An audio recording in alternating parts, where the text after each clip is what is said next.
Page 1। एक लाला लाल सेब से गाल, भूरी आंखें, हल्के घुंघराले बाल। उसने साटन की गुलाबी फ्रॉक पहनी हुई है। वह चलती कम है और दौड़ती ज्यादा है। शीतलनाथ मंदिर में दर्शन के बाद वह अपने पापा का हाथ छुड़ाकर भागी। उसके चेहरे पर विजयी मुस्कान है, जैसे मानो दुनिया जीत लेगी। उसको दौड़ता देख उसकी माँ भी जैसे उसकी बलया ले रही है। और पापा, वे तो जानते ही हैं कि उनकी शीन उनके बिना और वे शीन के बिना कहीं जा ही नहीं सकते। कोई 2.5-3 साल की शीन दौड़ती हुई वह जो सामने सरोवर है न, बस वहां पहुंची ही थी कि एक पहाड़नुमा आदमी उसके आगे आकर ऐसा खड़ा हुआ कि वह अचानक आए इस रोड़े से खुद को संभाल ही नहीं पाए और लड़खड़ाकर गिर गई। अचानक उसके रोने की आवाज से सारा मंदिर प्रांगण गूंज गया। उसके माँ बाप लपक कर उसकी ओर भागे तो सही, पर ये क्या? अब तो उनकी आंखों में ऐसा खौफ है कि जैसे भूत ही देख लिया हो। आत्मकथ सा एक आदमी और सरोवर की दूसरी ओर कोई 4-5 और। एक ने शीन को ऐसे पकड़ रखा था कि वह खुद के छुड़ाने के लिए हाथ पैर भी नहीं मार पा रही थी। एक तरफ शीन का रोना और दूसरी ओर उन सबकी कर्कश अट्टहास। अंदर तक सब बर्फ सा ठंडा लगने लगा था। फिर एकाएक उस एक आदमकद एकदम लाल और गोरे लेकिन विभत्स से दिखने वाले आदमी ने शीन को कमर तक उठा लिया और उसके माँ बाप की ओर देख बोला, इस्लाम कबूल है। क्या होने वाला है और क्या होगा, इसका एक पल में शीन के पिता को अंदाजा हुआ, क्योंकि यह कश्मीर है। तेज तर्राट आवाज फिर से सुनाई दी, बोल अल्लाहु अकबर, या फिर बच्ची की सांसें बंद करें। शीन के पिता की आंखें पत्थर हो चुकी हैं। वह हाथ जोड़े सिर्फ अपने जिगर के टुकड़े की भीख मांग रहा है, गिड़गिड़ा रहा है। पर शीन की माँ को क्या हुआ? उसमें तो जैसे कोई मर्दानी जाग उठी है। उसने लगभग दहाड़ कर कहा, मेरे शिव शीन के रक्षक हैं, उसे कुछ नहीं होगा। हमारे माँ बाप कभी तुम लोगों के आगे नहीं झुके, हम भी न झुकेंगे। शीन रो रोकर अब हिचकियां ले रही है और शिव तो क्या मंदिर में मौजूद 40-50 लोगों में भी कोई बचाने नहीं आ रहा। शीन के माँ बाप को जबरिया एक पेड़ से बांध दिया गया है। एक खौफनाक सन्नाटे के बीच कुछ लोग दुख के सहमे दूर से तमाशा देख रहे हैं। शीन का पिता चिल्ला रहा था, बचाओ बचाओ, हमारी बेटी को बाहर निकालो, हम तुम्हारी सब बात मानेंगे, हमारी बेटी को बख्श दो। आंसुओं ने उनकी आंखों को ढक लिया था।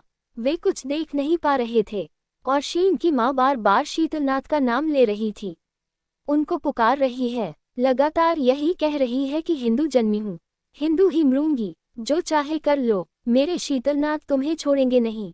उधर से आवाजें आ रही है कि बस हाँ बोलो और अपनी बच्ची बचा लो। उन्होंने प्यार से डराकर 3-4 बार पूछा, कहा कि मांस खाओ, नमाज पढ़ो और मुसलमान बन जाओ। बोलो हाँ। बाप गिड़गिड़ाता रहा, पर माँ, उस दिन शायद माँ के अंदर की चंडी हावी हो गई थी। वह बोली, इतने सालों से। पेज 2। खुशी खुशी रह रहे हैं, आगे भी ऐसे ही होगा। तुम्हारी गीदड़ भभकी से डरेंगे नहीं, और यहाँ शीतलनाथ के दर पर तुम हमें कुछ नहीं कर पाओगे। बस ये सुनते ही उनमें से जो सबसे छोटा था वह तैश में आ गया। तुरंत हरकत में आकर उसने रोती हुई शीन को खींच लिया और एक चटाई में रोती हुई शीन को बांध दिया। उसकी वह हरकत देख पिता चीख पड़ा, रहम रहम, अपने अल्लाह से डर, नन्ही बच्ची को छोड़, हमारे साथ दुश्मनी है तो हमसे निकाल। उसकी वह आवाज बस पत्थरों से टकराकर वापस गूंज रही थी। उस आवाज का उन दरिंदों पर कोई असर नहीं था। इस सब के बीच देखते ही देखते आवाज आई, छपाक, और सब जैसे रुक सा गया। रोना, सांसें, हंसी, बद्दुआएं, शोर, तड़प, सब कुछ। उफ, कितनी घुटन, कितना पसीना, कितनी बेचारगी। झील के पानी में से बुलबुले उठ रहे थे धीरे धीरे, छोटे छोटे बुलबुले, टप टप टप, और अचानक एक चटाई का गट्ठर सा ऊपर आ गया। बुलबुले और तेज हो गए, जैसे उस गट्ठर के भीतर ही कोई सांस ले रहा हो। सामने वे लोग बैठे थे, अपनी अपनी पठानियों में, दाढ़ियों से ढकी एक शातिर और बेरहम हंसी चेहरे पर लिए, चिल्ला रहे थे, बोतल बुझ, बोतल बुझ। पानी से बुलबुले उठ रहे थे। माँ बाप की आवाज गुम हो चुकी थी। उनके रोने की आवाज उनके गले से नहीं निकल रही थी, पर घाटी चिंघाड़ रही थी, फूट फूट कर रो रही थी। जैसे ही चटाई में बंधा उसका शरीर ऊपर आता, वे लोग झूम जाते और खुशी से नारे लगाते, नाराए तकबीर, अल्लाहु अकबर, अल्लाहु अकबर। अपने कमरे में खिड़की के पास ही लेटा जवाहर बुरी तरह पसीने में तर हुआ जा रहा था। वह धीरे धीरे कुछ बुदबुदा रहा था। उसकी शक्ल बिगड़ रही थी। वह कसमसा रहा था, पर शायद इतना डर चुका था कि आंखें खोल ही नहीं पा रहा था। जवाहर, जवाहर, जवाहर, उठो जवाहर। और एकदम से जवाहर उठा। चेहरे पर एक अजीब सी हताशा है, डर है, सांस चढ़ गई है और शरीर इस तरह कांप रहा है जैसे जो नींद से उठा है वह जवाहर का शरीर है ही नहीं, किसी और का है, जिसे वह चाहकर भी अपने वश में नहीं कर पा रहा। आंखें खुली हैं मगर वह बिस्तर से उठ नहीं पा रहा। सामने अपने बड़े भाई रामचंद्र को देख रहा है पर उसे समझ में नहीं आ रहा कि वह कहाँ है।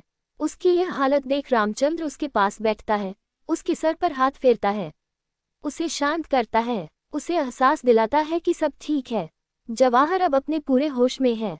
तुम शायद कोई बुरा सपना देख रहे थे, रामचंद्र ने कहा। जवाहर ने मन में ही भगवान को धन्यवाद दिया कि वह सिर्फ एक सपना देख रहा था।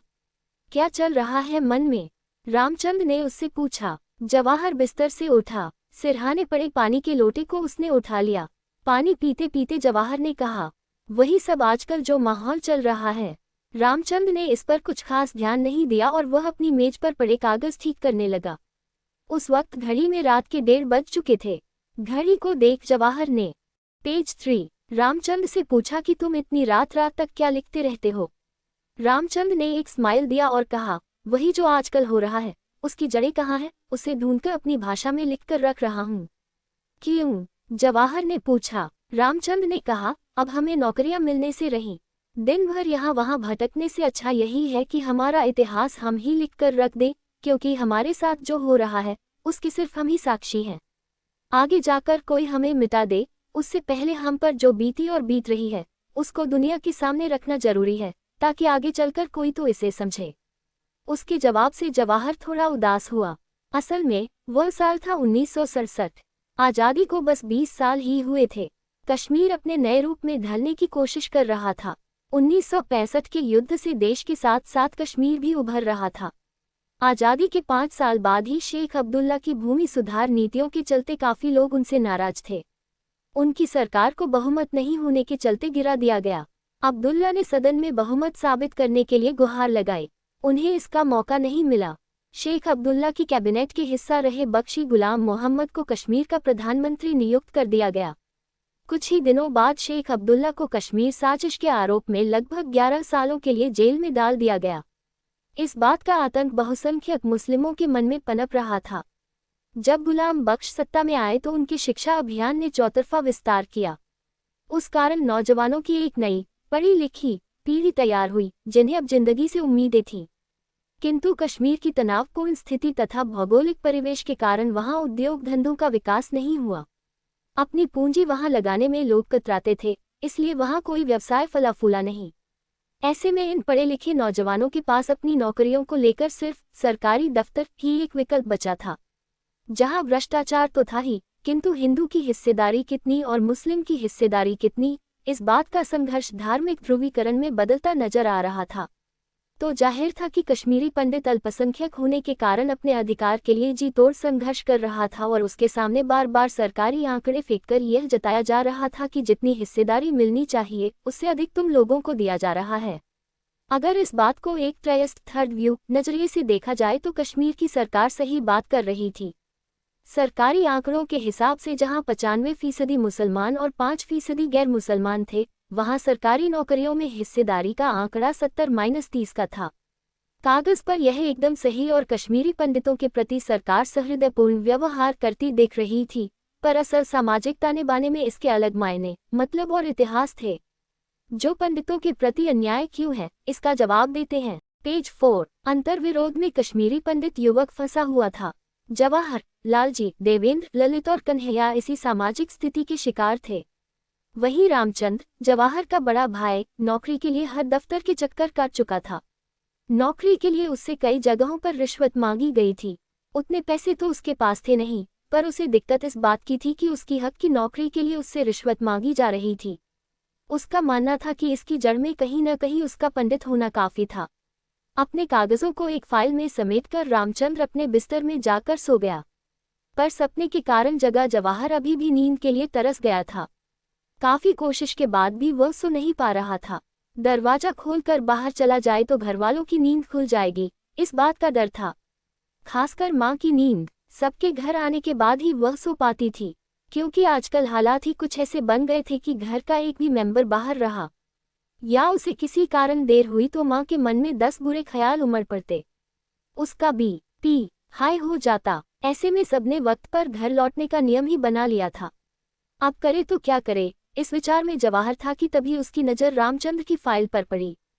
फाइल का टाइटल था आंदोलनों के आख्यान। जवाहर ने फाइल उठा ली और पढ़ने लगा।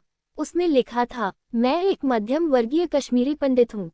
सबसे पहले तो मैं अपने उन सारे पूर्वजों को तहे दिल से सलाम करता हूँ जिन्होंने अल्पसंख्यक होने के बावजूद हर कदम पर बिना डरे, बिना अपना धर्म खोए, निडरता से अपने हक की लड़ाई जारी रखी। जब भी मैं कमजोर महसूस करता हूँ तो उन्हीं कश्मीरी पंडितों को याद करता हूँ जो थे तो मुट्ठी भर, पर जिन्होंने अपना धर्म बदलने से साफ इनकार कर दिया और मौत को गले लगा लिया। उन्हीं की प्रेरणा से मैंने इस लेखन की शुरुआत की है। मेरा धर्म हाथ में बंदूक लेने का नहीं है, एक ब्राह्मण होने के कारण मेरा धर्म है कलम। मैंने इसी धर्म का पालन करने का निश्चय किया है। मैं अपने ताल्लुक से आज की सामाजिक स्थिति के बारे में लिखूंगा। आज इसे कोई पढ़े या न पढ़े, पर जब भी पढ़े तो मेरी कहानी समझने के लिए उन्हें कश्मीर का आर्थिक, सामाजिक और धार्मिक इतिहास समझना बेहद जरूरी है। इसकी धार्मिक जड़ें मुस्लिम आक्रमणों तक जाती हैं, सामाजिक जड़ें कश्मीर जब से है तब से जुड़ती हैं और आर्थिक जड़ें 600 सदी पीछे ले जाती हैं। पर मैं इस इतिहास का चिंतन करने या लिखने नहीं बैठा हूँ। मैं जो आज 1966 में जैसा हूँ वैसा क्यों हूँ, बस ये थोड़े में ही समझाना चाहता हूँ। मौजूदा समय में कश्मीरियत को लेकर एक धारणा बन गई है। जब कश्मीरियत की बात करते हैं तो दायरा सिर्फ इस्लाम तक सिमट जाता है, लेकिन ये गलत है। कश्मीर हिंदू, बौद्ध और इस्लाम धर्म की साझी संस्कृति की धरती रही है। 900 तक तो ये पुनर्तः हिंदू राज्य थे, प्रजा हिंदू थी। इसमें सम्राट ललितादित्य का जिक्र किए बिना हम आगे पेज 5 सकते। कश्मीर की कोटा रानी के राज्य में पहली बार यहाँ एक मुस्लिम शासक शासन में आया। शैव यहाँ की परंपरा थी। यहाँ के ब्राह्मण कट्टर माने जाते थे। सदियों से यहाँ राजदरबार में ब्राह्मणों का ही बोलबाला था। सामाजिक जीवन में उनकी आन बान और शान थी। शिक्षा में उनका एकाधिकार था। 14वीं सदी से लगातार आते गए मुस्लिम आक्रांताओं ने यहाँ के सामाजिक समीकरण को पूरी तरह से पलटकर रख दिया। कश्मीरी हिंदुओं पर बेतहाशा अत्याचार किए गए। तलवारों की नोक पर जबरन धर्मांतरण किया गया। इसमें सबसे भयानक संहारक सिकंदर बुतशिकन को माना जाता है। सिकंदर बुतशिकन कश्मीर के शाह मिरी वंश का 1389 से 1413 तक छठा सुल्तान था। उस पर तो संपूर्ण घाटी में इस्लाम फैलाने का भूत सवार था। इतिहासकारों को पढ़ो तो पता चलता है कि इस प्रदेश में हिंदू राजाओं के जमाने से ही बहुत मंदिर थे जो दुनिया के आश्चर्य जैसे थे। उसकी कलाकारी और शिल्प अद्भुत था और उसे देखकर लोग चमत्कृत हो जाते थे। पर सिकंदर पर तो हिंदुओं से जुड़ी हर धरोहर को मिटाने का भूत सवार था। इस्लाम के प्रति हठी सिकंदर ने उन मंदिरों को भी तुड़वाकर जमींदोज करवा दिया और उनकी सामग्री से कई मस्जिदें एवं खानख्वाह बनवा दिए। सबसे पहले उसने रामदेव द्वारा मत्तन करेवा में स्थापित मार्तंड मंदिर, इस मंदिर को सन 724-760 के दौरान महाराजा ललितादित्य ने बनवाया, को निशाना बनाया। 1 वर्ष तक वह इसे तुड़वाने की कोशिश करता रहा, लेकिन सफल नहीं हुआ। आखिर परेशान होकर उसने नींव से पत्थर खोदकर हटाने शुरू कर दिए, काफी जलावन इकट्ठा किया और उसमें आग लगा दी। मंदिरों की दीवारों पर सोने से की गई नक्काशी गल गई। मंदिर का परकोटा गिरा दिया गया। उसके अवशेष आज भी लोगों को चमत्कृत कर देते हैं। बाजबिहरा में 300 मंदिर थे। इनमें प्रसिद्ध विजवेश्वर मंदिर भी था। सिहाबुद्दीन ने इन्हें ध्वस्त करा दिया। विजवेश्वर मंदिर की सामग्री से उसने मस्जिद बनवाए और मंदिर की जगह पर खानख्वाह बनवाया, जिसे आज भी विजवेश्वर खानख्वाह कहा जाता है। सिकंदर ने हिंदुओं पर बहुत जुल्म किए। घाटी में ये घोषणा की गई कि जो हिंदू मुसलमान नहीं बनेगा उसे देश छोड़ना होगा या उसे मार दिया जाएगा। इससे कुछ हिंदू भाग गए, कुछ ने इस्लाम कबूल किया, कुछ ने अपने धर्म के लिए जान दे दी। कहा जाता है कि सिकंदर ने इस तरह धर्मांतरित हिंदुओं से 6 मन जनेऊ इकट्ठे किए और उनकी सार्वजनिक होली की। मीर मोहम्मद इन क्रूरताओं, बर्बरताओं और गुंडागर्दी का गवाह था। अंत में उसने ब्राह्मणों के इस नरसंहार को रोकने और उन्हें मारने के बजाय उन पर जजिया कर, धार्मिक कर लगाने की सलाह दी। हिंदुओं की धार्मिक पुस्तकें इकट्ठी की गईं और उन्हें डल झील में फेंक दिया गया या गड्ढे खोदकर दफना दिया गया। सिकंदर का हुक्म था कि कोई माथे पर तिलक नहीं लगाएगा और कोई महिला सती नहीं होगी। उसने मंदिरों की सोने और चांदी की सभी मूर्तियों को गलाने और उनके सिक्के बनाने पेज 6 का आदेश दिया। आर्य सारस्वत जमात को ही मिटा देने की उसने कोशिश की और इसका जिसने विरोध किया उस पर भारी जुर्माना लगाया गया। कई इतिहासकार कहते हैं कि कई ब्राह्मणों ने अपना देश एवं धर्म त्यागने के बजाय मौत को गले लगा लिया। कुछ अपने घर बार को छोड़कर चले गए, कुछ मुसलमान बन गए। इतिहासकार W.R. लॉरेंस को पढ़ रहा था पिछले दिनों, जिसमें वे लिखते हैं कि कश्मीर के आर्य सारस्वत ब्राह्मणों को 3 विकल्प दिए गए थे: मौत, धर्मांतरण या देश निकाला। कई भाग गए, कई मुसलमान बनाए गए और कईयों को मार डाला गया। कहा जाता है कि इस क्रूर राजा ने मारे गए पंडितों के 7 मन जनेऊ जला दिए। ऐसा माना जाता है कि तब कुल 13 मन जनेऊ जलाए गए। सोचो जरा कितना भीषण रहा होगा वह सब। क्या वह किसी नरसंहार से कम था? मुझे लगता है कि पंडितों का ये पहला विशाल सामूहिक निर्वासन था। उसके बाद तो न जाने कितनी ही ऐसी घटनाएं होती रहीं। इस्लामी राज्य में बर्बरता का इतिहास रोज एक अलग तरह से लिखा गया। 20वीं सदी आते आते यहाँ की बहुसंख्यक जनता मुस्लिम बन गई। यहाँ के राजनीतिक, आर्थिक और सामाजिक संघर्ष को धार्मिक संघर्ष में बदलते देर नहीं लगी। 1000 वर्षों से झेले नरसंहार, पलायन, धर्मांतरण के बीच खुद को जिंदा रखे हुए 4% कश्मीरी पंडित केंद्र में हिंदू सरकार होते हुए भी अपनी मांगों के लिए ताउम्र आंदोलन करने के लिए मजबूर हुए। इन सब आक्रोश के बीच कश्मीरी जनता सिर्फ 2 बार ही शांति से जीवन जी पाई, पहली बार जैनुल अबिदीन के काल में और दूसरी बार मुगल बादशाह अकबर के काल में। जैनुल अबिदीन एक सहिष्णु बादशाह था, इसमें किसी भी इतिहासकार का कोई दूसरा मत नहीं है। उसने सिकंदर शाह बुतशिकन द्वारा जारी सभी आदेशों को वापस ले लिया, जो किसी भी तरह से हिंदुओं के खिलाफ थे। वह उन सभी हिंदुओं को वापस कश्मीर ले आया, जो सिकंदर शाह की दमनकारी नीति के कारण छोड़ गए थे।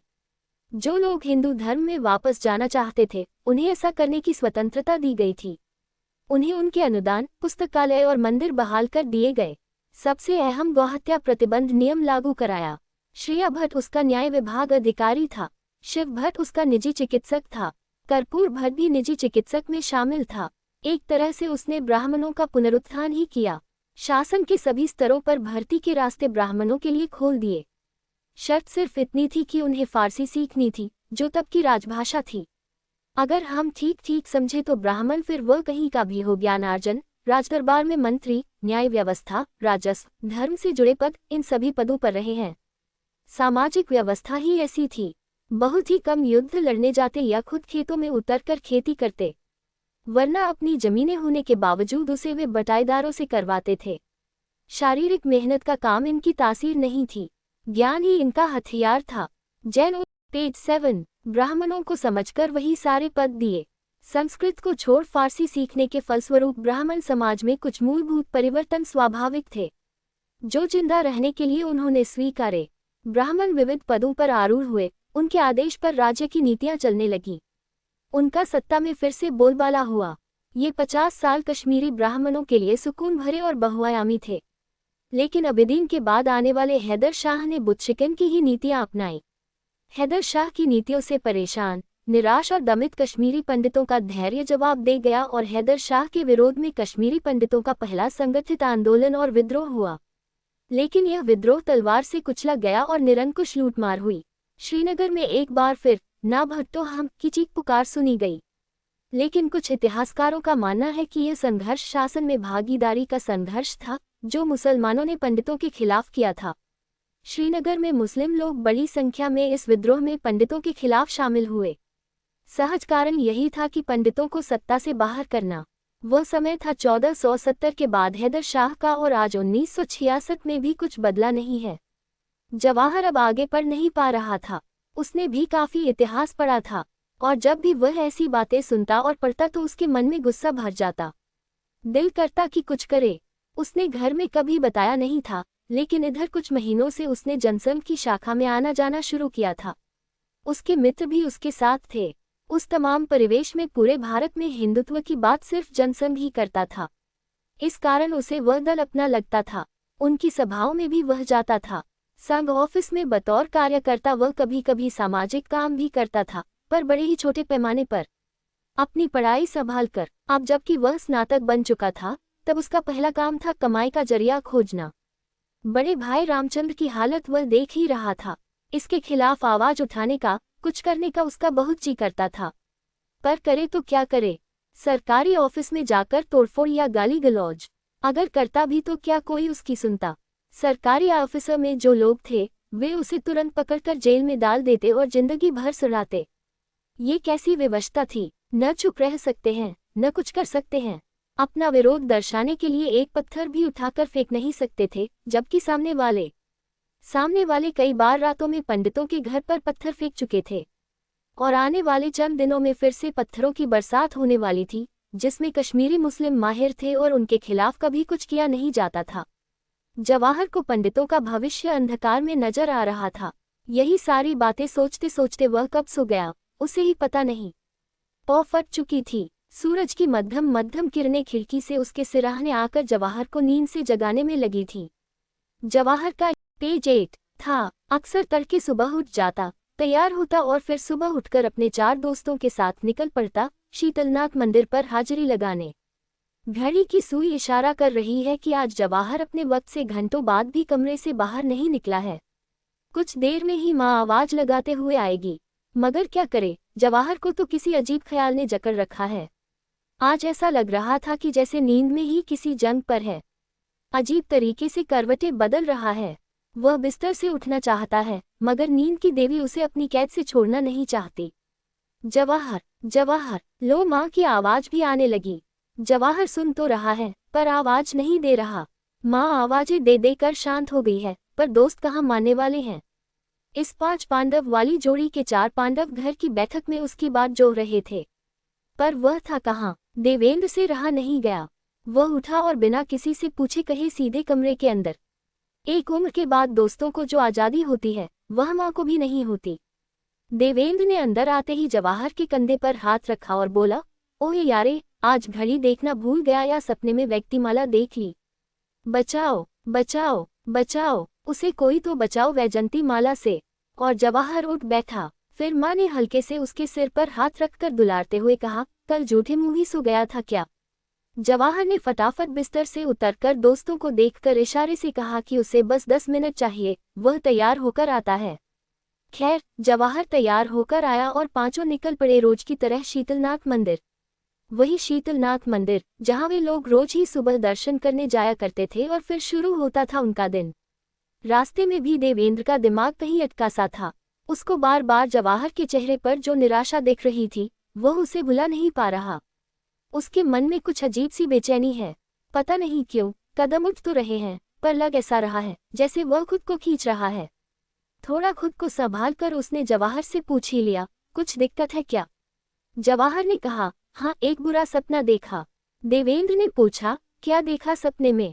बताऊंगा यार, पर अभी रहने दे, मन बहुत भारी हो रहा। जवाहर ने कहा। माहौल को हल्का करने की नीयत से लालजी ने चुटकी ली, भाई, ये जवाहर है और जवाहर को तो हमेशा हिंदुस्तान पाकिस्तान दोनों ने माना है, इसलिए ये जो कह रहा है मान लो। पांचों दोस्त लालजी के इतना कहते ही हंसने लगे कि तभी देखा कि जगह जगह लोग अखबार पलट रहे हैं, चर्चाएं चल रही हैं। ऐसा क्या हो गया, यह इनके दिमाग में आया ही था कि जवाहर ने आवाज लगाकर वो दुकान वाले भट्ट साहब से पूछ ही लिया, सब ठीक है ना? इतने लोग सड़क पर क्यों हैं? भट्ट साहब दुकान छोड़कर पांचों लड़कों की ओर ऐसे लपके कि जैसे कोई खुफिया खबर लाए हो। नजदीक आकर जवाहर के कानों में फुसफुसाए, रेनावरी में जो होंडू साहब थे न, जो अभी कुछ 1 महीने पहले ही गुजरे, पेज 9, उनकी लड़की गायब है। कहते हैं कि किसी मुसलमान लड़के के साथ गायब है। हो न हो, ये उसे इस्लाम कबूल कराकर ही मानेंगे। भट्ट ने खबर दी, चिंता व्यक्त की और फिर लग गया किसी और के कानों की खोज में, क्योंकि उसे लगता था कि उसके पास जो खबर है वह उसे अगर तुरंत ही कई कानों तक न पहुंचाता तो उसके मार्केट में बैठने का फायदा ही क्या था। रेनावारी वाले होंडू साहब, उनकी लड़की तो वो है न, जो रोज सुबह जल लेकर मंदिर आती है। अक्सर देखा है उसे। देवेंद्र बुदबुदाया और जवाहर ने उस पहचान पर अपनी हामी का सील थप्पा भी लगा दिया। पर ऐसी लड़की जो बेनगा शिव की सेवा करे, उसे अचानक ही क्या सूझा? फिर गायब होने का क्या मतलब? भाग गई या कोई उठा ले गया, या अपनी मर्जी से गई? पांचों दोस्त अजीब सी कश्मकश में थे। सामने से लालजी की बहन आती दिखी। वह भी तो अक्सर उस लड़की के साथ ही दिखती थी। सभी दोस्तों ने लालजी से कहा कि कुछ पूछो अपनी बहन से, शायद उसके पास सही जानकारी होगी। लालजी ने बहन को आवाज दी, निशा, जरा इधर आना। निशा के नजदीक आते ही लालजी के सवालों की बौछार शुरू हुई। वह रेनावारी में जो तेरी सहेली रहती है, जिसके साथ तू रोज शीतलनाथ जाती है, उसके पापा का क्या नाम है? वे क्या करते हैं? उससे आज मिली थी। जवाब हर सवाल का एक ही था, मुझे नहीं पता। आज नहीं मिली, पर शायद उसके पापा नहीं रहे कुछ महीने पहले। बहुत परेशान रहती है वो। क्या नाम है उसका? लालजी ने अपनी तफ्तीश आगे बढ़ाई। जवाब मिला, परमेश्वरी होंडू। हो ना हो यह वो ही है। जवाहर के मुंह से निकला, पर भागेगी क्यों? देवेंद्र ने जवाहर के कंधे पर हाथ रखकर कहा, अभी तेरे सपने की उलझन सुलझी नहीं थी, अब ये तू नई उलझन लेकर बैठ गया। चल चल, पहले अपनी हाजिरी देने शीतलनाथ चलते हैं, दर्शन करेंगे और फिर वहीं बैठकर सारी चिंताएं करके उन्हें सौंपेंगे और निकल आएंगे अपने अपने घर। जवाहर ने भी हाँ में गर्दन हिलाए और वे लोग चले पड़े शीतलनाथ की ओर। उन पांचों के पैर जिस ओर चल निकले थे, वो वही जगह थी जहां कश्मीरी पंडितों की परंपरा, संस्कृति और भाईचारे के बीज रोजाना बोए जाते थे। बहरहाल, डल झील की सुंदरता और रंग बिरंगी शिकारा नावों के बीच सुकून और खुशी तलाशने वालों को अक्सर नहीं पता होता है कि वे धीरे धीरे सुलगते एक आंदोलन से सिर्फ कोई 1 किलोमीटर की दूरी पर खड़े हैं। जी हाँ, श्रीनगर के हब्बा कदल में जल्द ही कुछ घटने वाला था। जहाँ शीतलनाथ मंदिर है, उस दिन किसी को मालूम नहीं था कि यहाँ एक ऐतिहासिक आंदोलन की शुरुआत होने ही जा रही थी। श्रीनगर तो हमेशा हर गतिविधि का सेंटर रहा है। उसमें बसा शीतलनाथ मंदिर कश्मीरी पंडितों की पहचान को हमेशा बुलंद करता रहा है। श्रीनगर झेलम और कई छोटे मोटे झील से व्याप्त है, तो यहाँ एक जगह से दूसरी जगह जाने के लिए कदल यानी ब्रिज पुल का ही उपयोग किया जाता है। हब्बा कदल हिंदू बहुल इलाका था। पुराने श्रीनगर से पलायन के लिए मजबूर किए कई पंडित इस हब्बा पेज 10 कदल में आकर बसे थे। हब्बा कदल क्या है, ये जानना है तो निकल पड़ो हब्बा कदल में शीतलनाथ सत्तू की गलियों में। इन गलियों में कतार से एक दूसरे से सटे बने घर बिल्कुल किसी मोती की माला से गूंथे हुए हैं।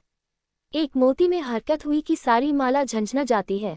शहर में यह वह जगह है जहां कश्मीरी पंडितों के कुछ 100 घर हैं। इन घरों में से ज्यादातर घरों की बालकनियों में से झांकते चेहरों को जवाहर, ललित, कन्हैया, देवेंद्र और लालजी पहचानते भी हैं। नमस्ते कहने पर दूसरी ओर से आशीर्वादों की झड़ी बरसती है, तो कभी कोई चाय पीने का आमंत्रण भी दे डालता है। दरअसल ये जगह बड़ी रणनीतिक जगह है।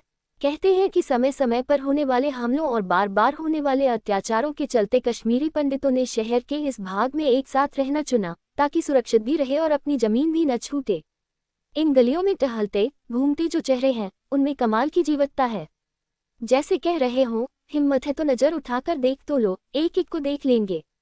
मजेदार बात यह है कि यह जीवत्ता तब है जब पिछले कुछ 100 साल में ये कश्मीर के बहुसंख्यक लोगों की गिनती से अब अल्पसंख्यक समुदाय में शामिल हो चुके हैं। हब्बा कदल में ये जो गली है, उसकी ढलान से बस आप खुद को ढलान के भरोसे छोड़ दें अगर, तो धुलकते हुए जहां पहुंचेंगे वहां एक बड़ा सा मैदान पाएंगे। वैसे इस मैदान की भी अपनी ही एक कहानी है, पर चलिए पहले आसपास निगाह डाल लें। बाहर ही एक तरफ बहुत सारे लोग आ जा रहे हैं। सब तरह के लोग हैं, सब धर्मों के लोग हैं, पर एक चीज इनमें आम है, ये या तो मरीज हैं या उसकी देखरेख करने वाले। और वे जहां जा रहे हैं या जहां से निकलते हुए दिख रहे हैं, वहीं बाहर एक बोर्ड पर उर्दू और अंग्रेजी में बड़े साफ अक्षरों में लिखा है, रतनलाल अस्पताल। बहुसंख्यक मुसलमानों के इस शहर में इलाज करने वाले आज भी वे ही अल्पसंख्यक कश्मीरी पंडित हैं, जो रोज पसरते शहर में अब यहाँ सिमट चुके हैं। खैर, चलिए मैदान में अंदर चलते हैं। एक कोने में बड़ी चहल पहल है, खूब सारे किशोर हंसी मस्खरी करते दिख रहे हैं। ये है हिंदू बॉयज स्कूल और ये लीजिए यह वह जगह जिसकी मैं बात कर रहा था। हर कश्मीरी पंडित का दिल बस यही इसकी सीढ़ियों, इसके आंगन में धड़कता है। शैव परंपरा इसी आंगन में दिन रात पल बढ़ रही है। ये वह मंदिर है कि जिसके दरवाजे के अंदर जाते ही आप हजारों साल के इतिहास और वर्तमान को जैसे एक साथ जीते हैं। इसे कश्मीरी पंडित और सारा कश्मीर शीतलनाथ मंदिर के नाम से जानता है। शीतलेश्वरम शीतलनाथ वंदेहम भैरवम सदा, हजारों साल पहले लिखे गए नीलमत पुराण में भी इस तरह से इस मंदिर का जिक्र है। निश्चय ही यह कुछ 1000 साल पहले बना होगा। इनके अलावा शीतलेश्वर महात्म्य नामक ग्रंथ के आधार पर इस मंदिर की ऐतिहासिकता बताई जाती है। 15वीं सदी में कश्मीर के सुल्तान जैन उल अबिदीन के समय में राजकीय इतिहासकार रहे जोना राजा ने हेतकेश्वर पेज 11 और शीतलेश्वर का उल्लेख किया है, जिससे स्पष्ट होता है कि 600 साल पहले भी यह मंदिर महत्वपूर्ण था। कभी अफगान, कभी मुगलों के आने से कई बार जर्जर, घायल, आहत भी हुआ होगा। कहते हैं कि इसका अभी कोई 600 साल पहले ही पुनर्निर्माण हुआ था। खैर, ये मंदिर और इसका अहाता भूत, वर्तमान और भविष्य के कान, नाक और आंखें हैं। कहा जाता है कि सदियों से यहाँ सेवा करने वाली महिलाएं हर दिन सूर्योदय से पहले तांबे के कलश से पानी भरकर भगवान शिव की गागर में पानी भरती रही थीं। सैकड़ों सालों में कभी ऐसा नहीं हुआ था कि यह काम रुका हो। न शिवजी के जल का कलश कभी खाली रहा और न ही यह मंदिर कभी सूना रहा। दरअसल शीतलनाथ का ये क्षेत्र अपने आप में कश्मीरी पंडितों का वह किला है, जिस पर समय समय पर राजनीतिक और आक्रांताओं की सेंध लगी तो सही, पर उसे भेद न पाए। अभी 20 साल पहले ही जब भारत आज़ाद हुआ, तब भी कई जबरदस्त कोशिशें हो रही थीं, पर कश्मीरी पंडितों का ये किला अभेद्य ही बना रहा। अगर आप इस मंदिर में रोज 5 दिन अलग अलग समय पर दर्शन करने आ जाएं तो आप बड़ी आसानी से उन नामों की लिस्ट तैयार कर सकते हैं जिनकी दिनचर्या में यह मंदिर 2 वक्त के भोजन की तरह शामिल है। एक अलग ही ऊर्जा है इसके आंगन में। मुझे तो कभी यह मंदिर धार्मिक स्थल लगता है, कभी सांस्कृतिक केंद्र, तो कभी राजनीतिक परिचर्चाओं का अड्डा, तो कभी युवक युवती परिचय मंच। पर एक बात जो इस मंदिर को एक अलग ही दर्जा देती है वह है इसका होना और इसका साया, जो कश्मीरी पंडितों में गजब का स्वाभिमान भरता रहा है। वैसे वह जो मैदान है इस मंदिर के क्षेत्र में, वह भी कोई मामूली नहीं है। न जाने कितने ऐसे ऐतिहासिक मौके आए हैं जब वह मैदान लोगों से खचाखच भरा रहा। स्वतंत्रता आंदोलन के दौरान कभी नेहरू यहाँ से जन सैलाब को संबोधित करते दिखाई दिए तो वहीं जनसंघ के नेताओं का जमावड़ा तो यहाँ रोज सा ही होता है। फिर उनका मुख्य पत्र मारतंड भी तो यहीं से निकलता है। वैसे कश्मीरी पंडित समुदाय के इंजीनियरिंग और मेडिकल पढ़ रहे विद्यार्थी हो या फिर पढ़ाई पूरी करके अपना भविष्य तलाशते लड़के लड़कियां, उनके लिए यह वह जगह भी थी जहां वे अक्सर अपने मित्रों के साथ कुछ समय गुजार लिया करते थे। इस अहाते में आकर कुछ बेचैनियां गुम हो जाती तो कुछ साथ घर चली जाती। हर कोई जैसे केंद्र सरकार की ओर उम्मीद भरी नजरों से देख रहा था। 1947 की उथल पुथल और कबायली हमलों के बाद कश्मीरी ताना बाना बंद तो रहा था, सतह पर शांति भी दिख रही थी, पर इस मोहल्ले में चल रही हलचलें बार बार किसी तूफान की आमद की ओर इशारा कर रही थीं। शीतलनाथ पहुंचने के बाद पांचों दोस्त दर्शन करने के बाद बैठे ही थे कि उनके कानों में पड़ा कि कोई कह रहा कि परमेश्वरी होंडू को इसलिए उठा लिया गया ताकि निकाह के बाद उसको जबरिया इस्लाम कबूल कराया जा सके। पांचों दोस्त सुन तो रहे थे, पर उलझन इतनी थी कि उनके माथे पर शिकन बढ़ती जा रही थी। लालजी ने पेज 12 कहा, अब इस्लाम कबूल करवाने के लिए ये सब करेंगे ये लोग। इतनी क्या परेशानी है इन्हें हिंदुओं से? हम अपने घरों में शांति से रह रहे, कौन सा इनका दिया खा रहे हैं, न ही इनके मुंह का निवाला छीन रहे हैं। ललित बड़ी शांति से ये सारी बातें बहुत देर से सुन रहा था। उसने एक लंबी शांति तोड़ते हुए कहा, इसमें आश्चर्य की क्या बात है? ये तो हजारों सालों से चला आ रहा है। ये कश्मीरियत जिसकी हम लोग कस्में खाते हैं, जिस गंगा जमनी तहजीब की हम लोग बात करते हैं, वह धोखा है जो हम सब एक दूसरे को दे रहे हैं। जवाहर के कानों में पहुंचता हर शब्द जैसे उसके सुबह वाले सपने को और रामचंद्र के लिखे को जागृत कर रहा था। उसके मुंह से निकला तो सिर्फ एक शब्द, बोतलवुज। तुरंत देवेंद्र ने उस शब्द को लपक लिया और पूछा, अबे क्या अनशन बड़बड़ा रहा है? हम यहाँ इस्लामिक बर्बरता की बात कर रहे हैं, तू लगा है नए शब्दों की खोज पर। जवाहर ने देवेंद्र की ओर देखा और कहा, नया शब्द नहीं, मेरा सुबह वाला सपना। ओ, मतलब जनाब अब तक उस सपने को भूले नहीं हैं? लालजी ने चुटकी ली, कैसे भूल जाऊं यार, कोई 2.5-3 साल की बड़ी प्यारी बच्ची जैसे डूबते हुए हाथ पैर छिटक रही थी, बुलबुले उठ रहे थे, मुझे हर पल लग रहा था कि वो नहीं मैं डूब रहा हूँ। देवेंद्र समझ गया कि मामला गंभीर है। उसने पूछ ही लिया, भाई ठीक बता कि देखा क्या था तूने? जवाहर ने बताना शुरू किया, शीतलनाथ का ये ही मंदिर था, यह बाहर वाली जगह, और फिर धीरे धीरे उसने सब कुछ कह डाला। फिर जवाहर ने एक सांस में वह शीन का रोना, उसके माँ बाप का बांधा जाना, उन आत्मकद लोगों की घिनौनी हंसी से लेकर शीन को चटाई में बांधकर फेंके जाने तक सब बता दिया।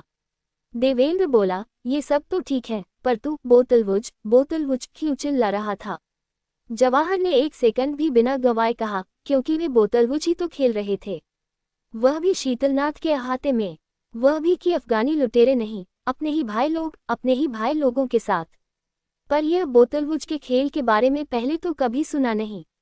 ये कौन सा खेल है और तुझे कैसे पता? जवाहर ने खींच से कहा, इसलिए ही कहता हूँ कि हमेशा दूसरे देशों का इतिहास रट्टा लगाते हो, कभी कुछ अपने इतिहास की भी खबर रख लिया करो।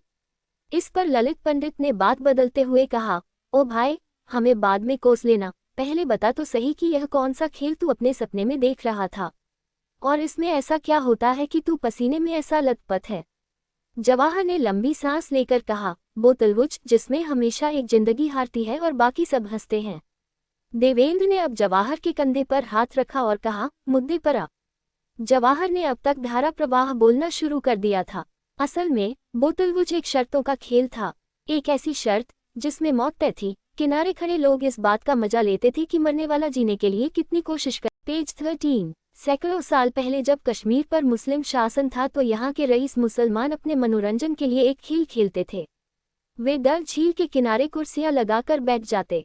उनके बाशिंदे जा जाकर गरीब काम करने वाले हिंदुओं को पकड़ कर लाते। दिन भर काम करके कुछ कमाई करके शाम को घर लौटूंगा, इस ख्याल से सुबह रोजी के लिए निकला वह हिंदू जब इनके शौक के लिए पकड़ा जाता तब तक तो उसे मालूम भी नहीं होता था कि आज वह घर लौट नहीं पाएगा। ऐसे कई हिंदुओं को जबरदस्ती वहां लाकर खड़ा कर दिया जाता था। उनके हाथ पैर बांधकर उन्हें चटाई में लपेटकर बांध दिया जाता था और एक एक करके उन्हें झील में फेंक दिया जाता था। जिसे फेंका गया है वह अपने आप को बचाने के लिए चटाई में लिपटे लिपटे ही ऊपर आने की कोशिश करता था। डूबने वाला अपनी जान बचाने की कोशिश में कितनी बार ऊपर आएगा, इस बात पर किनारे बैठे लोग शर्त लगाते। हारते या जीतते, पर जिस पर शर्त लगाई थी वह तो कश्मीर में हमेशा से हारता आया है। कोशिश जरूर करता कि मैं जी जाऊं, फिर ऊपर आने की कोशिश करता, फिर डूब जाता, फिर ऊपर आता, फिर डूबने लगता। ज्यादा देर जिंदा भी नहीं रह पाता, क्योंकि बंधे हुए हाथों से कोई कैसे तैर सकता है। ज्यादा देर न सांस को रोक पाता, न पानी को अपने अंदर समाने से रोक पाता। बाकी रहते उसकी आखिरी सांस के कुछ बुलबुले जो उसकी मौत की खबर किनारे वालों को दे देते। यही तो उस नन्ही शीन के साथ हो रहा था शीतलनाथ के बाहर वाले सरोवर पर। बस वे कोई अफगानी नहीं थे, हमारे अपने कश्मीरी भाई थे, हमारे अपने जाने पहचाने चेहरे। भाई, तू अब बहुत डरा रहा है। शीतलनाथ के अहाते में ये सब क्या वाकई कभी हुआ होगा, या हो सकता है? देवेंद्र के मुंह से निकला। ऐसा लग रहा था कि जवाहर के सपने ने सभी दोस्तों के बीच पसीना बराबर बांट दिया था। लालजी ने सबको वापस वर्तमान की तरफ लाने की चाह में एक नया सवाल दागा, पर एक अकेली परमेश्वरी से इस्लाम कबूल करवा लेने से क्या होगा? और फिर घाटी में तो वैसे भी मुसलमान अब हमसे कहीं ज्यादा हैं, फिर और क्या चाहिए इन्हें? अब क्या चाहिए, यह अभी भी जानना बाकी ही रह गया है। क्या दोस्त, शुक्र मनाओ कि नेहरू के चलते आज कश्मीर हमारे पास है, वरना इसे पाकिस्तान के साथ जाने से कौन रोक सकता था? जवाहर ने कहा। सभी दोस्त इस चर्चा में इतने लिप्त हो चुके थे कि उन्हें ये भी याद न रहा कि वे करीब 2 घंटे से शीतलनाथ वाले मैदान पर बने चबूतरे पर ही बैठे हुए हैं। माँ ने घर के लिए क्या मंगवाया वह याद नहीं, किससे मिलने जाना था वह याद नहीं, याद थी तो सिर्फ वह इस्लामीकरण वाली बात जो परमेश्वरी होंडो के गायब होने के जिक्र के साथ शुरू हुई थी। इस पर ललित, जो कि थोड़ा कम ही बोलता था, उसे ऐसा गुस्सा आया कि उसका चेहरा तमतमा गया और दांतों को कुछ भींचकर उसने कहा, कौन रोक सकता था माँ ने? क्या तुम ये कह रहे हो कि हमारा कश्मीर हिंदुस्तान का हिस्सा नहीं? बिल्कुल है, इसमें कोई शक। पेज 14। नहीं, पर याद करो, रेडक्लिफ रेखा किस आधार पर खींची गई थी? देवेंद्र ने अब बात समझानी शुरू की। जब देश का बंटवारा हुआ तो उसके 3 आधार थे, भौगोलिक निरंतरता, धर्म और तीसरा था राजा का धर्म। ब्रितानी साम्राज्य हर तरह से यह चाहता था कि कश्मीर पाकिस्तान का हिस्सा बने, क्योंकि उनकी रुचि भारत से ज्यादा नए बन रहे देश पाकिस्तान में थी, क्योंकि वह एक तरह से एशिया का गेटवे है। वैसे भी धर्म की नज़र से देखे तो तब भी मुसलमान ही कश्मीर में बहुसंख्यक थे, पर एक बात थी जो भारत के पक्ष में थी, राजा का धर्म। राजा हरि सिंह हिंदू थे, पर आश्चर्य ये था, उन्होंने तय कर लिया था कि वे पाकिस्तान के साथ जाना चाहते हैं। ऐसे में नेहरू समझ गए कि राजा अपने प्रधानमंत्री के प्रभाव में है, जो किसी लालच में पाकिस्तान के साथ जाने के लिए राजा पर दबाव बनाए हुए है। ऐसे में वह पंडित जी की दूरदर्शिता ही थी कि उन्होंने शेख अब्दुल्ला को राजा के फैसले खिलाफ आंदोलन के लिए तैयार किया। बदले में शेख अब्दुल्ला को आश्वस्त किया गया कि उन्हें सदर रियासत बनाया जाएगा। संभावना तब 3 थी, या तो कश्मीर आज़ाद रहेगा, या पाकिस्तान के साथ जाएगा, या फिर हिंदुस्तान के साथ रहेगा। सबसे प्रबल संभावना पाकिस्तान के साथ जाने की थी। जब शेख ने मैदान में उतरकर इस फैसले को न सिर्फ चुनौती दी, बल्कि नेहरू और राजा के बीच की कड़ी भी बने। ऐसा कहते हैं कि राजा और नेहरू को मिलवाना बेहद कठिन था। ऐसे में गांधी ने राजा हरि सिंह से बात की और काफी समझाने के बाद राजा हिंदुस्तान के साथ रहने को तैयार हुआ। उधर अंग्रेजों के जरिए पाकिस्तानी हुकूमत को जब खबर लगी तो सियासी तौर पर विरोध की बजाय उन्होंने कबायली हमला कराया। कबायलियों ने कश्मीर के उस भाग पर हमला किया जिसे आज हम पाक अधिकृत कश्मीर कहते हैं। मीरपुर के रास्ते न सिर्फ कबायली अंदर घुसे, बल्कि बारामूला के आसपास और उसके पहले जो हिंदू बहुल इलाके थे, वहां सीधा और स्पष्ट नरसंहार शुरू किया। अब उनकी मांग धर्म परिवर्तन नहीं थी, वे सीधे हिंदुओं को चुन चुनकर मार रहे थे और भूभाग पर कब्जा कर रहे थे। वे सिर्फ कबायली नहीं थे, उनके बीच पाकिस्तानी सैनिक भी थे। इन हमलों से परेशान राजा ने आखिरकार हिंदुस्तान के साथ मिलना तय किया, ताकि बाकी बचा कश्मीर सुरक्षित बना रहे। पर फिर बात तो जनमत संग्रह कराने की हुई थी न। नेहरू ने राष्ट्र संघ की वह बात मानी क्यों? मुझे तो लगता है नेहरू से यहाँ गलती हो गई। इतना सुनते ही जवाहर जोर से हंसा, बोला, जनमत संग्रह के लिए मान जाना दरअसल नेहरू की बुद्धिमत्ता थी, पर संग्रह न कराना बहुत बड़ी भूल थी। फिर चाहे कारण कुछ भी हो। इस पर लालजी फिर रंग में आया और बोला, अच्छा जी, अब एक जवाहर दूसरे जवाहर की वकालत कर रहा है। जरा हम भी सुने, जिस जनमत संग्रह का स्यापा दुनिया में हो रहा, उसमें बुद्धिमत्ता क्या थी? ओए लाले, इसे वकालत नहीं तर्क कहते हैं। अंग्रेजी में लॉजिक। सांच को आँच। पेज 15। तू ही बता, जब देश आजाद हुआ तब अखंड भारत के वे कौन से नेता थे जो सबसे लोकप्रिय थे? इस पार उस पार दोनों का सोचना। चल बता। बाकी चारों सोच ही रहे थे कि जवाहर बोल पड़ा, सोच लो पम। नेहरू से बड़ी लोकप्रियता जिन्ना की नहीं थी और न ही हरि सिंह की थी। पम। नेहरू ये बहुत अच्छे से जानते थे। मुझे लगता है कि अगर वे जनमत संग्रह करवा ले जाते तो ये स्यापा होता ही नहीं, सब कुछ बिल्कुल काला सफेद होता। बात तो सही है।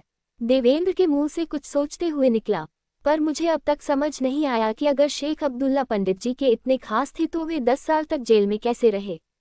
ये बात कुछ समझ नहीं आई। जिस आदमी को नेहरू ने अपनी ओर से प्लांट किया, जिसने पुल का काम किया, उसके जेल जाने की नौबत कैसे आ गई?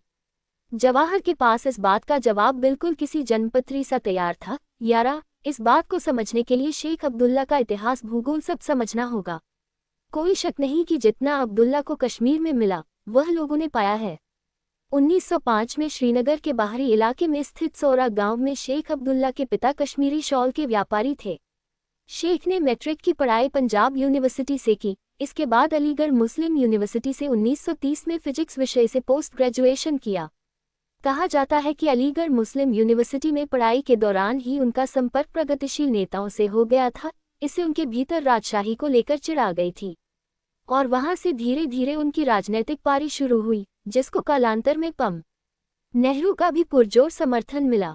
शेख अब्दुल्ला को इतना जन समर्थन मिलने लगा कि उन्हें शेर कश्मीर कहा जाने लगा। पर पढ़ा हुआ तो नसों में दौड़ता है। संस्थान जहां से वे पढ़कर निकले थे, उसकी छाप विचारों पर पढ़ने से भला कौन हटा सकता था? अलीगढ़ में मुस्लिम राष्ट्रवाद की नींव रखी गई। इसकी स्थापना का इरादा बेशक नेक था, पर यह इरादा कुछ और ही मंजिल तय कर गया। इस विद्यालय की स्थापना उन हालात में हुई थी जब 1857 के स्वतंत्रता संग्राम को उखाड़ फेंकने के लिए और अपना अंकुश जमाए रखने के लिए अंग्रेजों ने हिंदुओं के साथ साथ लाखों मुसलमानों को भी बेदर्दी से फांसी देकर मौत के घाट उतार दिया। उनकी जायदादें जब्त कर ली गईं। सरकारी नीतियां कुछ इस तरह तय की कि मुसलमानों का कारोबार नष्ट होने लगा। वे मुसलमान जो बड़े आलीशान महलों में शानदार जीवन व्यतीत करते थे, अब वही मुसलमान टूटे फूटे छोटे छोटे मकानों में जीने पर मजबूर हो गए। अंग्रेजों ने देश में अंग्रेजी शिक्षा चालू कर उर्दू और फारसी पूरी तरह से बंद कर दी। मुसलमान अपने बच्चों को अंग्रेजी शिक्षा नहीं देना चाहते थे, गैर मुस्लिम ढंग से उन्हें नहीं पढ़ाना चाहते थे, तो उसका नतीजा ये हुआ कि वे आर्थिक, सामाजिक, शैक्षणिक और राजनीतिक दृष्टि से पिछड़ गए। मुसलमानों को इससे उभार लाने के अच्छे इरादों के साथ पेज 16 अलीगढ़ विद्यालय की स्थापना 1875 में सर सैयद अहमद खान द्वारा की गई थी। भले ही सर सैयद ने आगाह किया था कि इस विद्यालय को राजनीति से दूर रखो, पर ऐसा इतिहास को मंजूर नहीं था। यहीं से निकलकर कुछ छात्रों ने आगे चलकर मुस्लिम लीग की स्थापना की और उसका केंद्र था अलीगढ़। मुस्लिम लीग के चलते ही हिंदुस्तान का बंटवारा हो गया और पंजाब और कश्मीर पाकिस्तान की वह ख्वाहिश बनी जिसे वह कभी हासिल नहीं कर पाया। कश्मीर और पंजाब जिन्ना की मुस्लिम लीग पर वह तमाचा थे जो शायद उनसे बर्दाश्त नहीं हुआ। इस कारण स्वतंत्रता की जो कीमत कश्मीर और पंजाब ने अदा की है, स्वतंत्र भारत के शायद ही किसी राज्य ने अदा की होगी। इसका भी अपना एक इतिहास है। जिन्ना, जिसने पाकिस्तान की नींव डाली, असल में पहले काफी वर्षों तक कांग्रेस से जुड़े रहे। 1913 में वे मुस्लिम लीग में चले गए, पर फिर भी वे कांग्रेस के साथ तालमेल बिठाकर चलने की कोशिश करते रहे। वे कांग्रेस से पूरी तरह से तब अलग हो गए जब महात्मा गांधी 1918 में भारतीय राजनीति में सक्रिय हो गए। महात्मा गांधी और जिन्ना में वैचारिक मतभेद शुरू हो गए। गांधी जी ने राजनीति में अहिंसात्मक, सविनय अवज्ञा और हिंदू मूल्यों को बढ़ावा दिया। विधान परिषदों का बहिष्कार किया, जबकि जिन्ना का मत उनसे अलग था। जिन्ना का मानना था कि सिर्फ संवैधानिक संघर्ष से ही आज़ादी पाई जा सकती है। जिन्ना भारतीय राष्ट्रीय कांग्रेस के समर्थक थे, परंतु गांधी के असहयोग आंदोलन के बुर्के में खिलाफत आंदोलन के चलाए जाने का उन्होंने तीव्र विरोध किया और इसी प्रश्न पर खिलाफत आंदोलन और असहयोग आंदोलन की असफलता के चलते वे कांग्रेस से अलग हो गए। खिलाफत आंदोलन का प्रश्न तुर्की के सुल्तान से संबंध रखता था। पूरी दुनिया के मुसलमान तुर्की के सुल्तान को अपना धर्मगुरु मानते थे। प्रथम विश्वयुद्ध में उसने इंग्लैंड के विरुद्ध जर्मनी का साथ दिया था।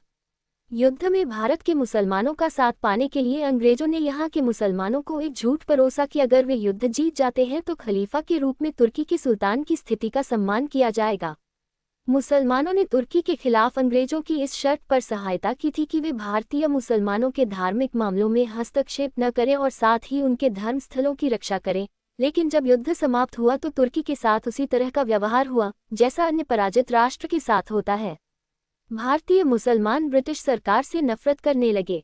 इस कारण मुसलमानों ने ब्रिटिश सरकार के विरोध में आंदोलन चलाया, जिसे खिलाफत आंदोलन कहा गया। ऐसे मौकों को हिंदू मुस्लिम एकता के लिए गांधी जी ने उपयुक्त समझा और खिलाफत को पूरी तरह से समर्थन दिया। गांधी जी ने खिलाफत आंदोलन का समर्थन करके संगठित इस्लामी उग्रवाद को भारत में पनपने का मौका सामने से दे दिया और इस्लाम खतरे में के नारे के साथ अपने आप को जोड़ लिया था। पेज 17। सीधे शब्दों में कहा जाए तो तुर्की के खलीफा के अपमान का बदला लेने की भावना दुनिया के सारे मुसलमानों के अंदर जाग गई थी। यह अब इस्लाम के विरुद्ध गैर इस्लाम का युद्ध हो गया था और यहाँ पर अहिंसा की भाषा बोलने वाले गांधी जी ने हिंसा से इस युद्ध को जीतने की मंशा रखने वाले मुसलमानों का साथ देकर एक तरह से हिंसा का ही समर्थन किया था। भारतीय राजनीति में मुस्लिम तुष्टीकरण यहीं से शुरू हुआ। मुसलमानों का साथ देकर हिंदुस्तान में हिंदू मुस्लिम एकता का गांधी जी का अच्छा उद्देश्य भी वही मंजिल तय कर गया जो अलीगढ़ विद्यालय ने किया था। तुर्की में खलीफा का पद ही नष्ट करके वहां के कमाल पाशा को गद्दी सौंप के खिलाफत आंदोलन को पूरी तरह से नेस्तनाबूद कर दिया गया और उसका असर यहाँ हिंदुस्तान में दिखा। हिंदू मुस्लिम एकता के लिए बने लखनऊ एक्ट से हमेशा के लिए दोनों कौमों में दरार आ गई, क्योंकि मुसलमान जो बदला तुर्की में न ले पाए वह यहाँ उन्होंने हिंदुओं का कत्लेआम करके लिया। पूरे देश में हिंसा बढ़ी। मालाबार में बहुत बड़ा नरसंहार हुआ। 1500 हिंदुओं की हत्याएं हुईं। 2000 लोगों का जबरदस्ती धर्म परिवर्तन किया गया। मुसलमानों का साथ देने के बावजूद उनकी हार का बदला उन्होंने हिंदुस्तानियों से लिया। इस पर किसी ने वक्तव्य दिया कि अगर कुछ हिंदू मुसलमानों के द्वारा मार भी दिए जाते हैं तो क्या फर्क पड़ता है, अपने मुसलमान भाइयों के हाथों से मरने पर हिंदुओं को स्वर्ग मिलेगा। खिलाफत आंदोलन को समर्थन देने का सबसे प्रमुख विरोध C.R. दास के साथ मिलकर कांग्रेस के नेताओं ने, जैसे एनी बेसेंट, बिपिन चंद्र पाल और G.S. खापरदे ने किया और कांग्रेस को छोड़ दिया। इन नामों में एक और महत्वपूर्ण नाम था जो खिलाफत के लिए विरोध कर रहा था, वह था जिन्ना का। जो दूरदर्शिता गांधी नहीं कर पाए, शायद वह जिन्ना और C.R. दास में थी। उन्होंने गांधी को स्पष्ट रूप से आगाह किया था कि खिलाफत का समर्थन करके तुम लोग मुसलमानों को, वे मुसलमान हैं, इस बात का बोध करा रहे हो। इस कारण आगे चलकर धार्मिक दंगे भड़केंगे, पर गांधी जी ने उनकी बात नहीं सुनी और जिन्ना ने कांग्रेस से इस्तीफा दे दिया। सन 1921 तक किसी भी मुसलमान के मन में ये शक नहीं था कि वह एक हिंदुस्तानी है, पर सन 1924 को अंग्रेजों ने पूरी दुनिया से खिलाफत के आंदोलन को मिटा दिया और मुसलमान अपनी पहचान ढूंढने की कोशिश करने लगा। एक बात जो खिलाफत आंदोलन के दौरान कश्मीर को पूरे भारत से अलग कर रही थी, वह ये थी कि जहां पूरे भारत में मुसलमान खिलाफत आंदोलन में बढ़ चढ़कर भाग ले रहे थे, वहीं कश्मीर में यह आंदोलन पंडितों के नेतृत्व में चला और बहुसंख्यक मुसलमानों ने इससे दूरी बनाकर रखी और अंग्रेजों के साथ खड़े दिखाई दिए। तब तक यहाँ कांग्रेस की कोई शाखा नहीं थी। यहाँ बढ़ी हुई कीमतें, गौरक्षा और कश्मीरी जनता के भाईचारे की जरूरत को मुद्दा बनाया गया था। कश्मीरी पंडितों की अगुवाई में यह आंदोलन पेज 18 इस कदर चला कि जब 1927 में ऑल इंडिया पीपल्स कॉन्फ्रेंस की बैठक हुई तो उसकी अध्यक्षता भी मोहनलाल कौल ने की। उस बैठक में पम. द्वारकानाथ खाचर भी थे, जिन्होंने रजवाड़ों के खिलाफ प्रस्ताव पास किया था। कई छात्रों ने आंदोलन में हिस्सा लिया था और जब 1930 के मई महीने में गांधी ने गिरफ्तारी दी तो आमिर कदल में हजारों की संख्या में कश्मीरी पंडितों और सिखों ने विरोध दर्ज किया। विरोध सिर्फ और सिर्फ अंग्रेजी सरकार का था। उस दौरान भी हिंदू और मुसलमानों के बीच का अंतर लगातार बढ़ रहा था। शायद यही कारण था कि मुसलमान अंग्रेजी हुकूमत के साथ खड़े नजर आए। मतलब ये कश्मीरियत और कश्मीर कश्मीरियों का सिर्फ एक नारा है। हम तो एक दूसरे से जाने कब से जूझ रहे हैं। लालजी ने आश्चर्य से कहा, भाई अगर वाकई ऐसा होता तो कम से कम हम अंग्रेजों से तो पूरी तरह एक होकर लड़ते। पर शुरू में हमने वह नहीं किया। हम एक दूसरे को ही प्रतियोगी और दुश्मन के तौर पर देखते रहे। इतिहास के पन्ने पलटकर तो देखो, 1931 से तो एक अलग ही तरह की लड़ाई शुरू हुई, कभी राज्य उत्तराधिकार कानून को लेकर तो कभी नौकरियों को लेकर। सब ऊंची कुर्सियों पर अंग्रेज थे, फिर उसके बाद डोगरे और सिख। उसके बाद जो कुछ था उसके लिए हिंदू मुसलमान आपस में लड़ रहे थे। 1931 में पंडितों, सिखों और मुसलमानों ने महाराजा को अलग अलग मांग पत्र सौंपे थे। पंडितों और मुसलमानों की तब तक सेना में नियुक्ति पर रोक थी, इसलिए पंडितों ने सेना में नियुक्ति के अवसर की मांग की और किसी भी तरह की नौकरियों में आरक्षण की मुखालफत की। इससे अलग मुसलमान थे, उन्होंने नौकरियों के लिए न्यूनतम योग्यता निर्धारित करने और मुसलमानों को सभी नौकरियों में 70% आरक्षण की मांग रखी। अब इसी तरह सिखों ने भी सेना में भर्ती के लिए राज्य उत्तराधिकार कानून न लागू करने की मांग की। किसी भी तरह के पक्षपात के आरोप से बचने के लिए 12 नवंबर 1931 को महाराज ने ग्लासी आयोग बनाया। इस आयोग में 4 नॉन ऑफिशियल सदस्य थे, जिन्होंने मोटे तौर पर 3 बातें सामने रखी। न्यूनतम योग्यता अनावश्यक रूप से ऊंची न तय की जाए, सभी रिक्तियां विज्ञापित की जानी चाहिए और वजीफों के लिए भी ऐसा ही होना चाहिए। इस बात के प्रयास किए जाने चाहिए कि नियुक्तियों के लिए एक व्यवस्था हो और इस बात की निगरानी हो कि किसी समुदाय के हित प्रभावित न हों। मतलब ये कि अगर एक नौकरी के लिए एक स्नातक और एक 10वीं पास इंसान आवेदन करे और न्यूनतम योग्यता अगर 10वीं पास रखी गई है तो स्नातक को तरजीह मिले, यह जरूरी नहीं। अरे ऐसे कैसे, स्नातक को तो तरजीह मिलनी ही चाहिए। हाँ, इसलिए ही तो पंडितों ने आंदोलन शुरू किया। महाराज को एक और मांग पत्र दिया, जिसमें मेरिट को सरकारी नौकरियों का आधार बनाए रखने, बेरोजगारी की समस्या दूर करने के लिए उद्योगों की स्थापना, पवित्र दिनों पर मांस की बिक्री पर रोक, सरकारी स्कूलों में लड़कियों की शिक्षा के पेज 19 लिए हिंदी को माध्यम के तौर पर लागू करने जैसी मांगें शामिल थीं। उन मांगों पर जब राजा ने खास ध्यान नहीं दिया, तब 1932 के मई महीने में रोटी आंदोलन शुरू किया गया। अब ये रोटी आंदोलन क्या हुआ? रोटी आंदोलन का नारा था, हमारी रोटी छिन गई है। 5 मई को यही शीतलनाथ मंदिर में पम कश्यप बंधु ने भाषण दिया, जिसे आपत्तिजनक कहकर उन्हें गिरफ्तार कर लिया गया और फिर यही शीतलनाथ मंदिर से वह आंदोलन बढ़ता गया। हालांकि वह आंदोलन सिर्फ एक हफ्ते के आसपास चला, पर वो जबरदस्त आंदोलन था। पंडित दुकानदारों ने हड़ताल कर दी, पंडित विद्यार्थी भी इस आंदोलन का हिस्सा बन गए। सचिवालय, बिजली विभाग, सब जगह जुलूस पहुंचा और दफ्तरों में घुसा। आंदोलनकारियों की बेंतों से पिटाई हुई, जेल में भर दिए गए। आंदोलन कुछ हल्का पड़ा, पर टूटा नहीं। छोटी उम्र के स्कूली बच्चे बाल सभा के नाम से पूरे श्रीनगर में नारे लगाते घूमा करते थे। उन्हें भी थानों में बिठाया गया, पीटा गया। और शायद वह पहली बार था कि जब कश्मीरी पंडितों ने अपने लिए एक अलग राज्य की मांग महाराज से की थी। पर फिर रोटी आंदोलन के खत्म होने के बाद कुछ वक्त तक सांप्रदायिकता चरम पर रही, पर आखिर यह कुछ लोगों को समझ आ ही गया कि अगर रजवाड़े से लड़ना है तो एक साथ आना ही होगा, और तभी मुस्लिम कॉन्फ्रेंस खत्म हुई और नेशनल कॉन्फ्रेंस का गठन हुआ। अपने इस कश्मीर में रोटी आंदोलन, वह भी इतने सारे मुसलमानों, डोगरों, सिखों और अंग्रेजों के बीच, वह भी हम थोड़े से कश्मीरी पंडितों ने किया। कमाल है, आज सोचो तो आश्चर्य ही होता है। देवेंद्र ने आश्चर्य भाव से कहा, हाँ, तभी तो मैं कहता हूँ कि इस शीतलनाथ मंदिर में एक अलग ही ऊर्जा है। यहाँ आते ही जो बल मिलता है न, वह किसी भी नए आंदोलन को जन्म देने के लिए काफी है। इतना कहकर जवाहर ने एक बार फिर तसल्ली बख्श तरीके से पूरे शीतलनाथ प्रांगण को निहारा। उसके चेहरे पर जो मध्यम हंसी थी, वह अपने आप में गर्व का ऐलान था। लालजी ने घड़ी की ओर नजर डालकर कहा, ओए लाले, शीतलनाथ मंदिर ऊर्जा देगा, तसल्ली देगा, हमें बातचीत के लिए जगह देगा, पर नौकरी तो आप ही खोजनी होगी। पांचों दोस्त ठहाके लगाकर हंस दिए, क्योंकि वे ही जानते थे कि स्नातक हो जाने के बावजूद वे एक अदद नौकरी के लिए रोज सुबह से शाम कितने दफ्तरों पर दस्तक दे रहे थे। वैसे अभी जवाहर, देवेंद्र, ललित, लालाजी और कन्हैया 20 और 21 की आयु में हैं। दोस्ती इनका सबसे बड़ा धर्म है और कश्मीरियत इनके गर्व का कारण है। ये बात अलग है कि जब जब इन्हें लगता है कि इस्लामीकरण का शिकंजा कस रहा है, तब तब ये इस कश्मीरियत की परिभाषा की खोज पर लग जाते हैं। ये साल 1967 है।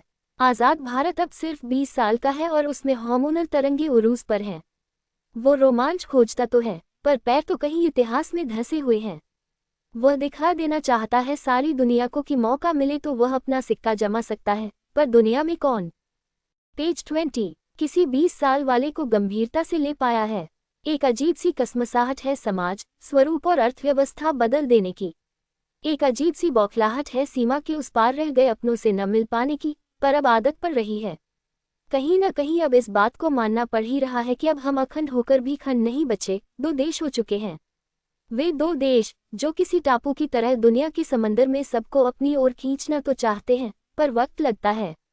20 साल के भारत के माथे पर लकीरें गहरी हो रही थीं, वह एक अलग ही तनाव था, जो कम होने का नाम नहीं ले रहा था। देश के विभाजन और बापू के देहावसान को स्वीकारने में जिसे इतने साल लग गए हो, उस पर पहले मानो 1964 में नेहरू के जाने ने बिजली गिराई और फिर शास्त्री जी जिस तरह से गए, मानो 20 साल के भारत को यूं लगा जैसे बिजली का खुला तार छू लिया हो।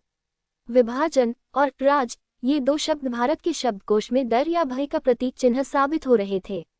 रैडक्लिफ रेखा, जिन्ना नेहरू, इंडियन नेशनल कांग्रेस, क्या लाहौर और क्या दिल्ली, सभी इन्हीं शब्दों से उपजे भय से ही तो जूझ रहे थे। देश 20 का हुआ तो देश की बागडोर भी नेतृत्व की नई पीढ़ी ने संभाली। शास्त्री जी के जाने के बाद इंदिरा गांधी प्रधानमंत्री हुई और उप प्रधानमंत्री बने मोरारजी देसाई। एक महिला, वो भी नेहरू की बिटिया, ओजस्वी, पढ़ी लिखी, नेहरू के साए में पली बड़ी। देश उसे अपनाना तो चाहता था, पर संदेह के कांटे बीच बीच में चुभ भी रहे थे। मोरारजी और इंदिरा के बीच की नूरा कुश्ती भी गहे बगाहे सुनने में आ ही रही थी। उथल पुथल के इसी दौर में चीन से सटी सीमाओं पर तनाव गहरा रहा था। ये तनाव जितना गहरा था, उतना ही विस्तृत वह तनाव था जो कश्मीर में घर घर पाला पोसा जा रहा था। इस तनाव के कई चेहरे थे, आप इन्हें हिंदुस्तानी पाकिस्तानी, हिंदू मुस्लिम, राजशाही लोकतंत्र, कश्मीरी गैर कश्मीरी और भी न जाने क्या क्या नाम से देख और पहचान सकते थे। भावनाओं का ज्वार भाटा जब जब उमड़ता तो ऐसा लगता कि जैसे अब बस कुछ ही दिन और फिर या तो कश्मीर आज़ाद हो जाएगा या पाकिस्तान में मिल जाएगा। आज़ाद हुआ तो वह एक तीसरा लघु देश होगा, पाकिस्तान के साथ मिला तो इस्लाम का राज होगा। हिंदुस्तान के साथ बने रहने की एक उम्मीद भी कुछ लोगों के दिलों में धड़कती थी, पर चुपचाप, क्योंकि बहुसंख्यक को तो आज़ाद कश्मीर या पाकिस्तान चाहिए था। ये जो कुछ लोग कश्मीर में हिंदुस्तान अपने दिलों में लिए घूमते थे, उन्हें समाज कश्मीरी पंडितों के तौर पर पहचानता था। और ये पांचों लड़के उसी खास कश्मीरी पंडित समुदाय के हैं, जिनके दिल में हिंदुस्तान धड़कता है। ये वे ही लोग हैं जिन्होंने पहले नेहरू पर टकटकी लगाए रखी और फिर शेख अब्दुल्ला को नेहरू का प्रतिनिधि मानकर उससे उम्मीदें लगाई। पर 10 साल बाद जब शेख अब्दुल्ला ने जेल से वापसी की, तब तक वे समझ चुके थे कि नेहरू से या फिर केंद्र सरकार से सीधे लोहा लेना खतरनाक हो सकता है। पेज 21 सही तौर पर उन्होंने नेहरू से कभी भी दुश्मनी नहीं मोल ली। जब शेख अब्दुल्ला जेल से छूटकर वापस कश्मीर पहुंचे तो किसी हीरो की तरह उनका स्वागत किया गया। कश्मीरी पंडित तब भी सब चुपचाप देख रहा था, क्योंकि पिछले कई 100 साल से चुप रहकर देश निर्माण में अपनी जिम्मेदारी पूरी करते रहने की समझ उसके पुरखे उसे विरासत में जो दे गए थे। हालांकि जेल से छूटने के बाद शेख अब्दुल्ला ने नेहरू के साथ तालमेल बिठा लिया था, और शायद यही वजह थी कि नेहरू ने शेख अब्दुल्ला से भारत पाकिस्तान संबंध के बीच पुल बनने का आग्रह किया था। उन्होंने अब्दुल्ला से दरख्वास्त की थी कि वे राष्ट्रपति अयूब खान से बात कर कश्मीर समस्या के आखिरी समाधान का रास्ता सुनिश्चित करवाएं। अयूब खान ने भी अब्दुल्ला और नेहरू को टेलीग्राम कर संदेश भेजा था कि उनके बिना कश्मीर समस्या का कोई स्थायी समाधान नहीं हो सकता। अयूब खान के इस संदेश के बाद शेख अब्दुल्ला पाकिस्तान गए थे। पाकिस्तानी राष्ट्रपति अयूब खान के साथ उनकी कश्मीर को लेकर लंबी बातचीत हुई। बातचीत के दौरान शेख अब्दुल्ला ने अयूब खान को दिल्ली आने का न्योता दिया। अयूब खान ने इसे स्वीकार कर 1964 जून में आने का वादा भी किया। यहाँ तक कि पाकिस्तानी राष्ट्रपति के दिल्ली आने की खबर भारत सरकार की तरफ से भी कंफर्म कर दी गई थी, पर 27 मई को नेहरू के निधन के साथ ही सब ठंडे बस्ते में चला गया। नेहरू के जाने के बाद भी कश्मीरी पंडित इंतजार कर रहे हैं। चूंकि केंद्र में सत्ता नेहरू की पुत्री इंदिरा के हाथ है और उसके परामर्शदाताओं में भी कश्मीरी पंडितों का बाहुल्य है, उन्हें लगता है कि केंद्र का ध्यान उन पर और उनके हितों की ओर जल्द ही जाएगा। बहरहाल ये पांचों दोस्त शीतलनाग प्रांगण से बाहर तो निकले, पर उस दुविधा से ये अब भी बाहर नहीं निकल पाए कि आखिर रैनावारी की परमेश्वरी गायब कैसे हो गई। क्या ये प्रेम विवाह का मामला है या जबरन उठा ली गई है? उसके क्या हालत थे, किन हालातों में जी रही थी, उसको किस बात का डर था? परमेश्वरी की मां की मदद के लिए कश्मीरी पंडित क्या कुछ करेंगे? कल को क्या ऐसा हमारे घर और आस पड़ोस की लड़कियों के साथ भी हो सकता है? क्या यह मसला सिर्फ होंडू परिवार का मसला है? जवाहर ने कुछ सोचते हुए देवेंद्र से कहा, यार ये जो सुबह मैंने सपना देखा था, वह बच्ची, उसकी माँ, उसके पिता, ये सब मुझे परमेश्वरी की ओर ही इशारा कर रहे थे क्या? पर फिर शीतलनाथ मंदिर क्यों देखा? कोई तो वजह रही होगी। लालजी ने तुरंत अपना एक्सपर्ट कमेंट थमाया, मुझे लगता है कि तेरे पास कोई दैवीय शक्ति है, तू सब होने से पहले ही देख लेता है। जवाहर को लालजी का ये तंज जचा नहीं। उसने तीखी नजरों से लालजी को देखा और कहा, चुप कर जा, नहीं तो पिटेगा मुझसे। उस रोज ये पांचों दोस्त अपनी जेबों में हल्की हल्की बेचैनियां लिए अपने अपने घरों को चल तो दिए, पर शायद वे इस बात से अनजान थे कि कल उनके कदम जब दोबारा पेज 22 की ओर बढ़ेंगे तो वह एक नए इतिहास को रचने की शुरुआत होगी।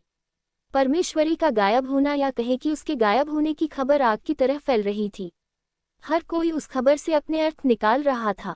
खबरों में अफवाहें और तल्खी भर रही थी। एक माँ मदद के लिए कहीं किसी कोने में खड़ी ऊपर सर्वशक्तिमान से गुहार लगा रही थी, तो वहीं हिंदू और मुसलमान दोनों ही मोहल्लों में छोटी बड़ी कई कहानियां सांस ले रही थी। सबके अपने अपने सच थे, पर असल सच तो सिर्फ परमेश्वरी को ही पता था। अपने 5 पांडव शीतल मंदिर से अपने अपने घर को लौट रहे थे। उन्हें देख चौक पर खड़े कुछ बदमाश मुस्लिम लड़के उन्हें चिढ़ाने के अंदाज में एक गुफ्तगू की तरह आगे की कविता सब मिलकर गाने लगे। पयाम दादम नजदीके अनबुते कश्मीर के जीरे हल्काए जुल्फत दिलम चरास तसीर जवाब दाद किन दीवानो शूर दिली तुझी उशुक बुरूह नुयारू दीवानोहरा मगर जंजीर। मतलब, मैंने एक संदेश कश्मीर की उस खूबसूरत मूरत को भेजा कि मेरा दिल तुम्हारी जुल्फों की उन गोल घुमावदार छल्लों में क्यों फंसकर रह गया है। उसका जवाब था, क्योंकि तुम्हारा दिल मेरे प्यार में खो गया है, और किसी भी दीवाने को किसी ऐसी जंजीर में बंधे बिना चैन कहाँ। पसियन साहित्य में सवाल जवाब विधा वाली कविताओं में कश्मीर पर लिखी इन पंक्तियों का उदाहरण अक्सर दिया जाता है। असल में ये किसने लिखा ये पता नहीं, पर कश्मीर और कश्मीर की खूबसूरती पर इससे बेहतर सवाल जवाब नहीं हो सकता।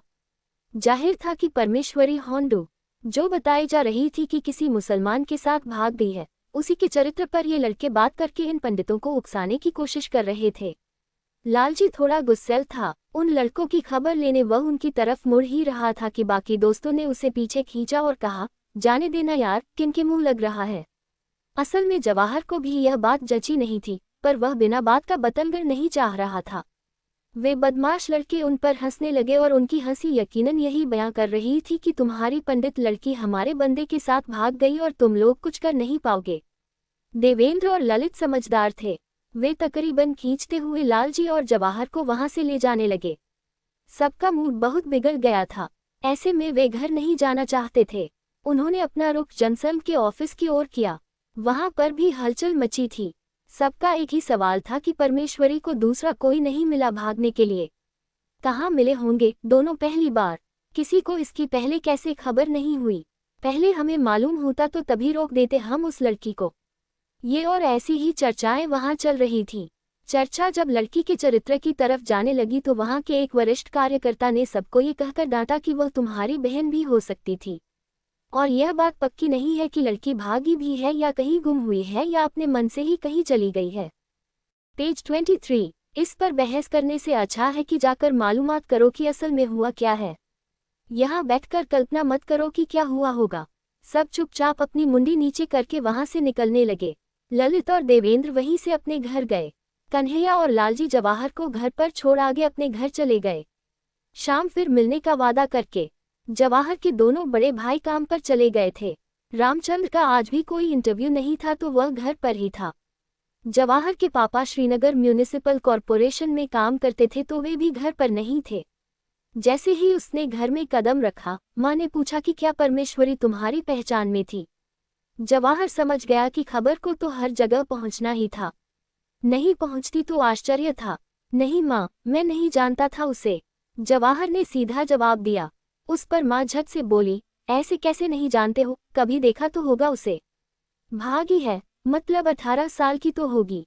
और 18 साल की थी तो कॉलेज जरूर जाती होगी। और अगर कॉलेज जाती थी तो अपने हिंदू कॉलेज में ही तो होगी। 2 साल से, तेरा कॉलेज इस साल खत्म हुआ है। जब पढ़ता था कॉलेज में तो कभी देखा होगा उसे। जवाहर ने नक में मुंडी हिलाई, लेकिन वह तब से सोच रहा था कि माँ की बात का कोई तुक तो बनता है। कश्मीरी पंडित अपनी लड़कियों को शिक्षा जरूर देते हैं और श्रीनगर के सारे पंडित सहसा शीतलनाथ प्रांगण में बसे हिंदू कॉलेज में ही तो पढ़ते हैं। तो फिर मुझे कैसे दिखाई नहीं दी। आमतौर पर सारे लड़के कॉलेज में पढ़ने वाली सारी लड़कियों को तो जानते ही है। ये नैसर्गिक है, या यह उनका अधिकार ही होता है कि सारी लड़कियों की खबर रखें। तो फिर मेरी पंचायत में कोई तो उसे जानता होगा। अगर जानता था तो आज बताया क्यों नहीं, जब अभी मिले थे तो। जवाहर के मन में पहली शंका जन्मी कि यह लड़की करती क्या थी। वैसे भी जनसंघ के कार्यालय से आदेश तो था ही कि मालूमात करो तो बस, और क्या। शाम को बाहर निकलते ही इस काम में लग जाते हैं, ये सोचकर जवाहर खाना खाने बैठ गया। साथ में रामचंद्र भी था और माँ भी। परमेश्वरी, नाम कितना सुंदर है न, पर काम देखो क्या किया इसने। माँ ने अपना विरोध जाहिर किया। रामचंद्र बोल पड़ा, क्या काम किया मतलब? प्यार किया उसने, इसमें गलत क्या है? जवाहर को अब मालूम था कि रामचंद्र माँ को उकसाएगा और माँ जब चिढ़ जाएगी तो उसका आनंद लेगा। इन दोनों का ये हमेशा का था। माँ बोल ही पड़ी कि एक मुसलमान के साथ भाग जाना तेरे लिए कोई गलत बात नहीं। इसमें गलत क्या है? उसे अपना प्रेमी मिला, चली गई उसके साथ। रामचंद्र ने माँ को चिढ़ाने के अंदाज में कहा, माँ अरे, प्रेमी तो हिंदू भी हो सकता था ना, चली जाती उसके साथ। हमने कहाँ माना किया था। रामचंद्र, माँ तो मैं ले आऊँ अपनी सहेली को ब्याह के, तुम मना थोड़ी करोगी। माँ, तुझे शर्म नाम की कोई चीज है भी या नहीं? ऐसे कैसे ले आएगा? उसकी जाति, गोत्र, पत्री सब देखना पड़ेगा। पेज 24। ना रामचंद्र, देखा, इसीलिए परमेश्वरी भाग गई। ये जाति, गोत्र, कुंडली में सालों लग जाते। वहां जाओ तो आसान है, बस 3 बार कबूल कबूल कबूल बोल दो, हो गया। माँ, पर वह वहां खुश रहेगी, इसकी क्या गारंटी है? रामचंद्र, वह यहाँ खुश रहेगी, इसकी भी तो कोई गारंटी नहीं ना। माँ, ऐसे कैसे बोल सकता है तू? हम क्या अपनी बहुओं को खुश नहीं रखते? रामचंद्र, तो फिर रूप भवानी का वह हाल क्यों हुआ? वह कहाँ खुश थी? माँ, वह एक अलग किस्सा है, हजारों में एक के साथ कभी ऐसे होता है। रामचंद्र, तो फिर यह भी तो अलग ही किस्सा है माँ। तुम्हारी 1000 बेटियों में से एक चली गई मुसलमान के साथ तो इतना बड़ा पहाड़ कहाँ टूट पड़ा? माँ, तू क्या कहता है? वो प्रेम में पागल होकर गई है। रामचंद्र, हाँ, बाहर चर्चा वही है, तो बेहतर यह है कि हम ये दुआ करें कि वे खुश रहें। जब मियाँ बीवी राजी तो क्या करेगा काजी? माँ, वही तो, काजी कुछ नहीं कर सकता, पंडित होता तो जरूर कुछ करता। रामचंद्र, माँ, अब आप गलत कह रही हो। आपकी परेशानी यह नहीं है कि वह भागी, आपकी परेशानी यह है कि वह किसी मुसलमान के साथ भागी। माँ, हाँ, मेरी यही परेशानी है, तुझे इससे कोई दिक्कत है? माँ अब गुस्से में आ गई और रामचंद्र को इशारा मिल गया कि बात को अब आगे बढ़ाना नहीं है, तो झट से रामचंद्र बोला, रामचंद्र, माँ, तूने तो अभी कुछ खाया ही नहीं और हमें कहती हो कि खाते वक्त बात नहीं करते। देख, हम दोनों ने खा भी लिया खाना। रामचंद्र फटाफट उठा और हाथ धोने चला गया। जाते जाते उसने जवाहर को इशारा किया कि माँ को मना ले। जवाहर, जाने दे ना माँ, तू क्यों गुस्सा करती है?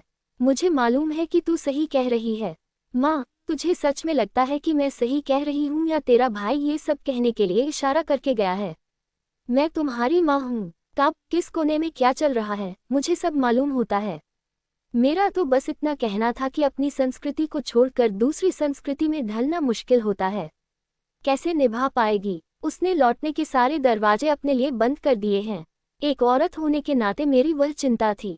और हाँ, जा तेरे भाई को बता दे कि रूप भवानी को वापस लौटने का और अपने मन की करने का पूरा हक दिया गया था, जो अब इस परमेश्वरी के पास नहीं है। माँ ने जो कहा उससे जवाहर चौंक गया। माँ को अपनी कही बात पर अटल विश्वास था। उसकी एक लड़की के प्रति चिंता भी उसे दिख रही थी, और यह बाजी पूरी तरह से माँ ने जीत ली थी।